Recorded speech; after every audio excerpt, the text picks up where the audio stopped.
BSc first classification chapter देख रहे हैं हम लोग। इसमें हम लोग देखेंगे फाइलम प्रोटोजोआ। प्रोटोजोआ के अंतर्गत कौन कौन से एनिमल्स आते हैं, क्या क्या कैरेक्टर्स होते हैं, इनके जो क्लासिफिकेशन है, और किसी एक एनिमल का पैरामीशियम का हम लोग इसमें डिटेल देखते जाएंगे। तो फाइलम प्रोटोजोआ के अंतर्गत हम लोग देखते हैं, ठीक है। प्रोटोजोअन्स जो एनिमल होते हैं यूनिसेल्युलर एनिमल हैं, ठीक है। या तो इसको असेल्युलर भी बोलते हैं, ठीक है। एक सेल वाले एनिमल्स बोलते हैं। प्रोटोजोआ के अंतर्गत जितने भी हैं वो सब के सब क्या है, यूनिसेल्युलर एनिमल्स है, असेल्युलर एनिमल है इसके अंतर्गत। इसमें कोई टिश्यू ग्रेड ऑर्गेनाइजेशन नहीं होता, केवल असेल्युलर एसेल्युलर होती है, तो इसमें कोई टिश्यू ग्रेड ऑर्गेनाइजेशन नहीं होता, ठीक है। इसको फर्स्ट फॉर्म एनिमल भी बोलते हैं, इस कारण से इनका नाम प्रोटोजोआ रखा गया है। प्रोटोजोआ को दो पार्ट्स में डिवाइड करते हैं, ठीक है। प्रोटोस मतलब होता है प्रिमिटिव, ठीक है, और जून मतलब होता है एनिमल्स, ठीक है। प्रोटोस मतलब होता है फर्स्ट, ठीक है, या प्रिमिटिव पुराने वाले आदिम जीव, ठीक है, प्रिमिटिव, या तो फिर प्राथमिक बोल सकते हैं इसको, और जून मतलब होता है एनिमल। तो उन दोनों को मिलाकर के प्रोटोजोआ नाम दिया गया है, ठीक है।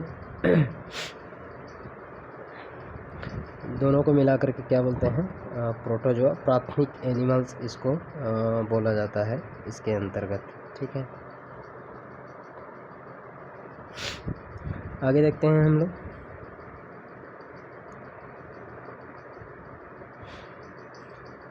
ठीक है, सबसे अगर हम चाहें एनिमल को, अगर हम लोग क्लासिफिकेशन में किसी स्थान पर रखें तो प्रोटोजोआ सबसे फर्स्ट आएंगे इसमें, ठीक है।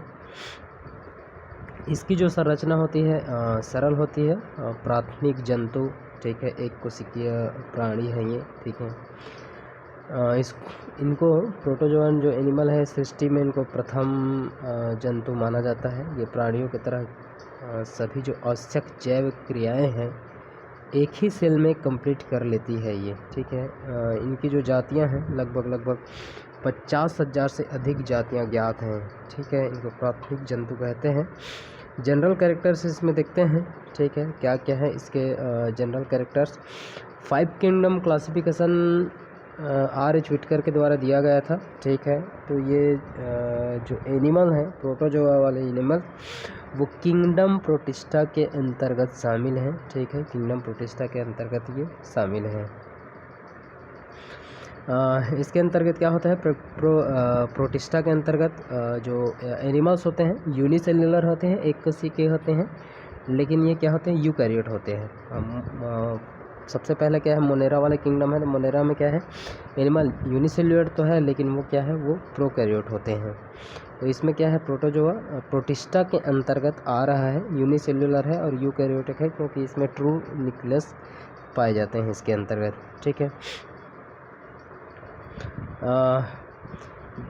2 किंगडम कॉन्सेप्ट के अनुसार प्रोटोजोआ किंगडम एनिमिलिया के अंतर्गत रखा गया है, ठीक है। इसमें फाइलम प्रोटोजोआ के जो कैरेक्टर्स हैं वो हम लोग देखते हैं क्या क्या है। सबसे पहले देखिए, प्रोटोजोआ सिंपल और प्रिमिटिव ऑर्गेनिज्म, ठीक है। सिंपल टाइप के ऑर्गेनिज्म है, सरल ऑर्गेनिज्म है और प्राथमिक जंतु होते हैं ये, ठीक है। ये बहुत ही छोटे होते हैं और माइक्रोस्कोपिक होते हैं, ठीक है। माइक्रोस्कोपिक में ही हम इसको देख सकते हैं, ठीक है।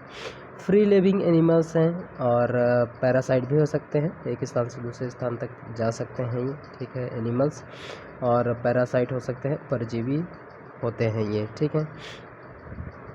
जितने भी फ्री लिविंग एनिमल्स होते हैं वो सब के सब क्या है, एक्वेटिक होते हैं, पानी में पाए जाते हैं, ठीक है। इनकी बॉडी शेप की बात करें तो एसिमेट्रिकल होती है, इसमें कोई शेप नहीं पाया जाता, जैसे आप लोगों को पहले से पता है अमीबा का कोई शेप नहीं पाया जाता, एसिमेट्रिकल होते हैं, रेडियली सिमेट्रिकल होते हैं, ठीक है। बाईलेटरली सिमेट्रिकल भी हो सकते हैं। तो ग्रेड ऑफ ऑर्गेनाइजेशन हम लोग जब देखेंगे तो उसमें हम लोग देखेंगे कि ये सभी चीज़ें क्या होती है, रेडियली सिमेट्रिकल क्या होती है, बाईलेटरल सिमेट्रिकल कहने का मतलब किसी एक प्लेन के थ्रू से अगर दो पार्ट्स में डिवाइड करें तो वो आधे आधे भागों में अगर बढ़ जाए तो उसको बाईलेटरली सिमेट्रिकल कहते हैं। ठीक है, अगर किसी भी प्लेन से अगर हम लोग काटें और दो बराबर भागों में बढ़ जाए तो उसको रेडियली सिमेट्रिकल कहते हैं। एस सिमेट्रिकल कहने का मतलब आप कैसे भी काटो वो दो बराबर भागों में डिवाइड नहीं होंगी, तो उसको एसिमेट्रिकल कहते हैं। कहने का मतलब है कि ये जो एनिमल्स हैं, प्रोटोजोअन जो एनिमल्स हैं वो एसिमेट्रिकल एनिमल्स भी होते हैं, एसिमेट्रिकल भी होते हैं, रेडियली सिमेट्रिकल भी होते हैं और बाईलेटरली सिमेट्रिकल भी होते हैं, ये जो जीव होते हैं वो। तो इसमें हम लोग देख रहे हैं प्रोटोजोआ के जो कौन कौन से कैरेक्टर्स हैं, ठीक है, वो चीज़ हम इसमें देख रहे हैं। आगे हम लोग देखते हैं नेक्स्ट कैरेक्टर्स इसमें क्या है, वो चीज़ें हम लोग इसमें देखते हैं। ठीक है, इनका जो ऑर्गेनाइजेशन है प्रोटोप्लाज्मिक ग्रेड ऑफ ऑर्गेनाइजेशन, ठीक है, इनका जो बॉडी है, ठीक है, एक सेल का बना होता है यूनिसेल्युलर, इनके सेल के अंतर्गत प्रोटोप्लाज्म प्रेजेंट होते हैं। ठीक है, प्रोटोप्लाज्मिक ग्रेड ऑफ ऑर्गेनाइजेशन या टिश्यू ग्रेड नहीं होता है या ऑर्गन सिस्टम नहीं होता है, तो इनका जो बॉडी है ज़्यादातर प्रोटोप्लाज्मिक ग्रेड होते हैं। कहने का मतलब है एक ही सेल है तो एक ही सेल के अंतर्गत प्रोटोप्लाज्म है, तो जितने भी फंक्शंस हैं इनके, ठीक है, वो एक ही सेल के अंतर्गत होंगे, प्रोटोप्लाज्म में इनके होंगे, तो इसको प्रोटोप्लाज्मिक ग्रेड ऑफ ऑर्गेनाइजेशन बोलते हैं। जितने भी एक्टिविटीज़ हैं, ठीक है, प्रोटोप्लाज्म में होती है इनका, और सिंगल सेल है, सिंगल सेल में प्रोटोप्लाज्म, ठीक है, प्रोटोप्लाज्म में वो सब कंप्लीट होती है। इसमें टिश्यू या ऑर्गन सिस्टम, ठीक है, एब्सेंट होते हैं। यूनिसेलुलर है तो जाहिर सी बात है कि कोई टिश्यू बनेगा ही नहीं, क्योंकि सेल से मिलकर टिश्यू बनते हैं, टिश्यू से ऑर्गन, तो इसमें टिश्यू और ऑर्गन एब्सेंट होंगे। ठीक है, लोकोमोशन के लिए इसमें क्या पाया जाता है, फ्लैजला पाए जाते हैं, ठीक है, सिलिया पाए जाते हैं या सूडोपोडिया पाए जाते हैं, फुटपाथ पाए जाते हैं।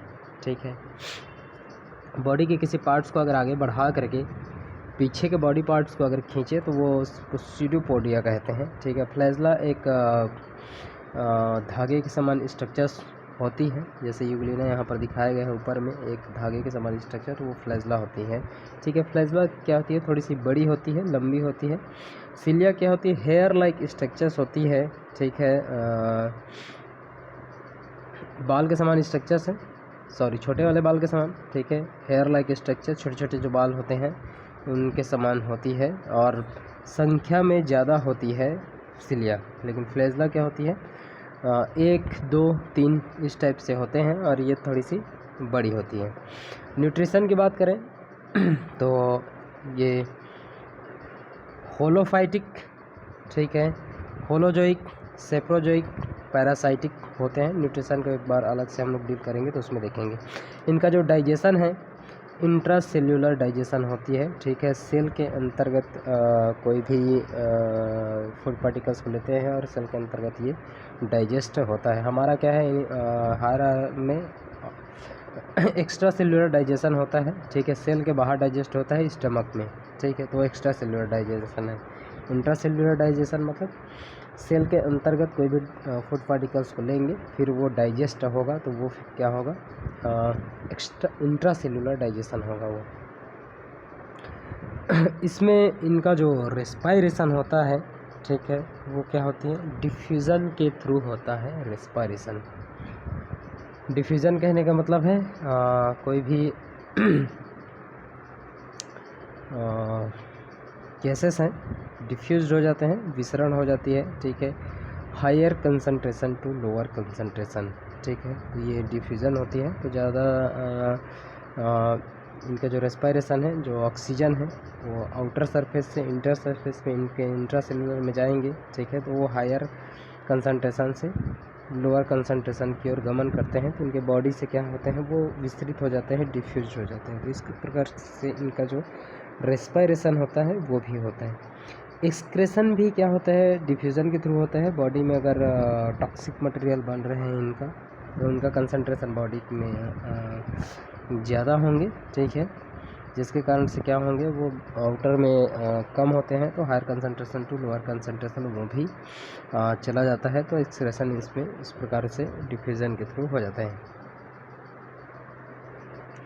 फ्रेश वाटर प्रोटोजोन्स ऑस्मोरेगुलेशन करते हैं, ठीक है, किसके थ्रू, कॉन्ट्रैक्टाइल वैक्यूल्स के थ्रू ऑस्मोरेगुलेशन की क्रिया होती है। कॉन्ट्रैक्टाइल वैक्यूल्स में जो ज़्यादातर पानी भर जाते हैं, ठीक है, उसके द्वारा क्या होते हैं, उसको उस एक्सेस वाटर को बाहर कर दिया जाता है। तो ये ऑस्मोरेगुलेशन की क्रिया इसके द्वारा इसमें होती है। रिप्रोडक्शन असेक्सुअल होता है और सेक्सुअल, दोनों टाइप्स के इसमें रिप्रोडक्शन की क्रिया पाई जाएंगी। असेक्सुअल और सेक्सुअल मेथड में इसमें रिप्रोडक्शन की क्रिया इसमें पाई जाती है, ठीक है।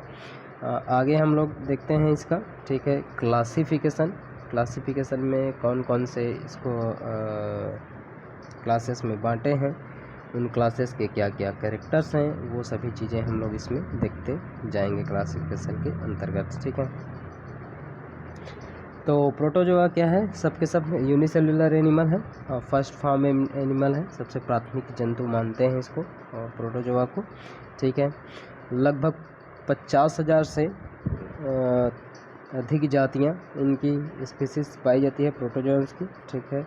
और इनको 5 क्लासेस में अलग अलग डिवाइड किया गया है। इन 5 क्लासेस में इनको डिवाइड किया था। पहला क्या है, फ्लैजेलेटा, जिसको बोला जाता है मैस्टिगोफोरा भी बोला जाता है।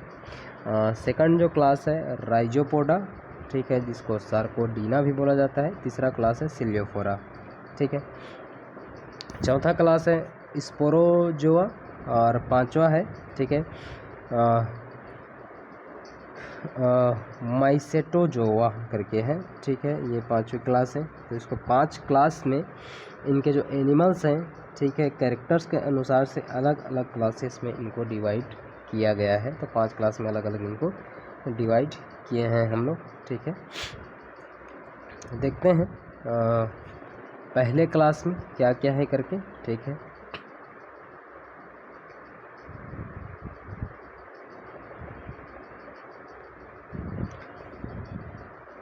फाइलम प्रोटोजोआ के अंतर्गत कौन कौन से क्लास, 5 क्लास हैं वो इसमें दिया गया है, ठीक है, 5 क्लास, ठीक है। और क्लास के अंतर्गत और कौन कौन से ऑर्डर्स में और डिवाइड किए गए हैं, कितने ऑर्डर्स में एनिमल्स को डिवाइड किया गया है, वो चीज़ दिया गया है, ठीक है। तो सबसे पहले दिया गया है मैस्टिगोफोरा फ्लैजेलेटा, ठीक है। मैस्टिगोफोरा फ्लैजेलेटा को 8 ऑर्डर्स में इसको अलग से और डिवाइड किए गए हैं, ठीक है। तो इसमें देखते हैं कौन कौन से ऑर्डर है।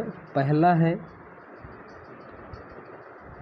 क्राइसोमोनाडीना, ठीक है, क्राइसोमोनाडीना है। और सेकंड जो ऑर्डर है इसका क्रिप्टोमोनाडीना करके है। थर्ड ऑर्डर है इसको यूग्लिनोइडिया, ठीक है, यूग्लिना आएंगे इसमें, ठीक है। ऑर्डर 4 है फाइटोमोनाडीना, इस टाइप्स के हैं। मैस्टिगोफोरा के अंतर्गत चौथा ऑर्डर है फाइटोमोनाडीना है। और 5th ऑर्डर है इसमें डाइनोफ्लेजलेटा, ठीक है, डाइनोफ्लेजेस्ट आएंगे इसमें। ऑर्डर है साइटोफ्लेजलेटा है 6th ऑर्डर। 7th ऑर्डर क्या है प्रोटोमोनाडीना, ठीक है। और 8th ऑर्डर है पॉलीमैस्टिगिना, ठीक है, पॉलीमैस्टिगिना। यहाँ पर अलग अलग 8 ऑर्डर में डिवाइड किया गया है मैस्टिगोफोरा को। पहला है क्राइसोमोनाडीना, सेकंड है क्रिप्टोमोनाडीना, थर्ड है यूग्लिनोइडिया, 4th है फाइटोमोनाडीना और 5th है डाइनोफ्लेजलेटा, 6 है सिस्टोफ्लेजलेटा, ठीक है। प्रोटोमोनाडीना 7th ऑर्डर है इसका और 8th ऑर्डर है पॉलीमैस्टिगिना करके। तो ये जितने भी अलग अलग ऑर्डर्स हैं, उन अलग अलग ऑर्डर्स के अलग अलग कैरेक्टर्स होंगे, माइनर कैरेक्टर्स होंगे। तो वो भी कैरेक्टर्स हम लोग इसमें आगे देखेंगे कि क्या क्या कैरेक्टर्स हैं इनके अंतर्गत। सेकंड जो क्लास है राइजोपोडा, ठीक है, सार्कोडीना भी बोलते हैं जिसको। उसके अंतर्गत कौन कौन से ऑर्डर्स में इसको डिवाइड किए गए हैं उसको देखते हैं। तो इसको 5 ऑर्डर्स में डिवाइड किया गया है, और जो पहला ऑर्डर है इसको 2 सब ऑर्डर में, ठीक है, और डिवाइड किया गया है इसको, ठीक है। तो पहला है, इसमें क्या है, पहला जो ऑर्डर है, ठीक है, राइजोपोडा का लोबोसा पहला ऑर्डर है, और इसको 2 सब ऑर्डर में डिवाइड किया गया है। सब ऑर्डर फर्स्ट में है जिम्नोमीबिया, ठीक है, जिम्नो अमीबा, ठीक है, ऐसे करके बोल सकते हैं इसको, और थिकामीबा, ये सेकंड सब ऑर्डर है। ऑर्डर 2 की बात करें तो फिलोसा, ऑर्डर 2 में फिलोसा है। किसका ऑर्डर है, राइजोपोडा के का ऑर्डर है, सार्कोडीना के अंतर्गत, क्लास सार्कोडीना के अंतर्गत। तीसरा ऑर्डर है फोरामिनीफेरा, तीसरा ऑर्डर क्या है, फोरामिनीफेरा है ये। फोर्थ ऑर्डर है हेलियोजोआ, ठीक है, और फिफ्थ ऑर्डर है रेडियोलेरिया, ठीक है। तो ये 5वां ऑर्डर है रेडियोलेरिया। और क्लास 3 की बात करें, ठीक है, तीसरे वाले क्लास की बात करें तो ये है सिलियोफोरा, ठीक है। सिलियोफोरा के अंतर्गत सब क्लास फर्स्ट है सिलिएटा, ठीक है। सब क्लास में डिवाइड किया गया है 2 सब क्लास में सिलियोफोरा को, सब क्लास फर्स्ट, सब क्लास सेकंड करके। तो ये सब क्लास फर्स्ट, सब क्लास सेकंड को हम लोग देखते हैं क्या क्या चीज़ें हैं इसके अंतर्गत, ठीक है। आगे और डिटेल में देखेंगे, पहले देख लेते हैं कि कौन कौन से क्लास में इसको डिवाइड किया गया है उसको, फिर उसके बाद इसका डिटेल देखेंगे। तो ये हो गया सिलियोफोरा को 2 सब क्लास में डिवाइड किया, सिलिएटा और सक्टोरिया, ठीक है। सिलिएटा और सक्टोरिया 2 सब क्लास में डिवाइड किया गया, और सब क्लास फर्स्ट सिलिएटा के 4 ऑर्डर्स हैं, 4 ऑर्डर में इसको अलग अलग डिवाइड किया गया है। ऑर्डर नंबर फर्स्ट है होलोट्रिका, ऑर्डर नंबर 2 है हेट्रोट्रिका, ऑर्डर नंबर 3 है हाइपोट्रिका, और ऑर्डर नंबर 4 है पेरिट्रिका, ठीक है। ऑर्डर नंबर 4 क्या है, पेरिट्रिका है। सब क्लास 2 सक्टोरिया में इसको डिवाइड किया गया है सिलियोफोरा को। क्लास नंबर 4 है इसका, ठीक है, प्रोटोजोअन्स को। Outline classification of phylum protozoa पढ़ रहे हैं हम लोग, तो फाइलम प्रोटोजोआ को 5 क्लासेस में डिवाइड किया गया है, ठीक है।